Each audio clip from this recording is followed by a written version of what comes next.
Aujourd'hui, on va voir comment créer un shader procédural volumétrique pour avoir une texture d'éponge réaliste. Alors si c'est pas déjà votre cas, pensez à vous abonner, à activer la cloche et à mettre un max de pouces pour faire monter la vidéo. Encore un grand merci à vous, et c'est parti! Pour l'instant, j'ai une scène avec un cube, et la première étape va être de lui donner sa forme d'éponge. Alors on va y aller, je vais passer en mode edit.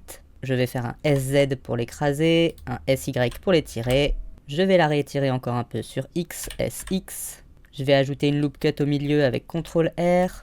Je vais faire un SX pour réduire un petit peu cette loop cut. Ensuite, je passe en mode de sélection par segment. Avec Shift maintenu, venir sélectionner les 4 coins ici. Et je vais effectuer un CTRL B pour faire un bevel. Je vais ajouter quelques loop cuts en ajoutant de la molette. Et voilà, j'ai mon éponge de base. Je repasse en mode objet. Et ce shader ne fonctionnera qu'en cycle. Donc je vais venir ici dans le menu de render. Et au lieu de Eevee, je vais tout de suite passer en cycle. Ensuite, on va aller créer le shader, donc on va se rendre dans l'espace shading. Pour le moment, j'ai un matériel sur mon cube, je vais virer le principe BSDF, et nous, on va créer un shader volumétrique, c'est-à-dire qu'on va utiliser à la fin la sortie volume. Pour commencer, on va créer 2 nodes qui vont nous permettre de gérer les trous de notre éponge. On va donc ajouter avec Shift A un premier node qui sera un node texture coordinate, et de nouveau Shift A, et on va aller chercher une Voronoi texture.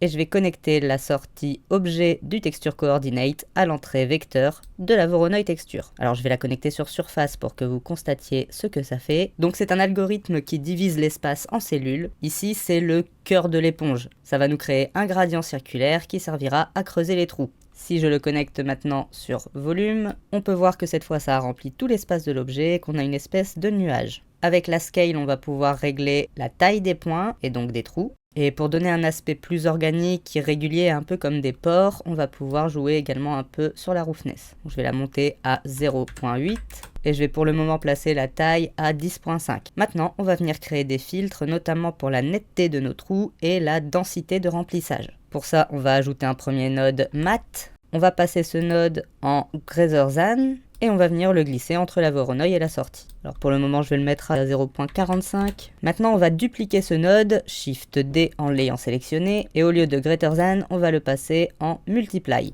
Et de même, on va venir le glisser ici entre les deux. On va multiplier la valeur de sortie par 20. Pour terminer, on va venir ici entre le multiply et le material output, ajouter un node shader qui sera un principe volume.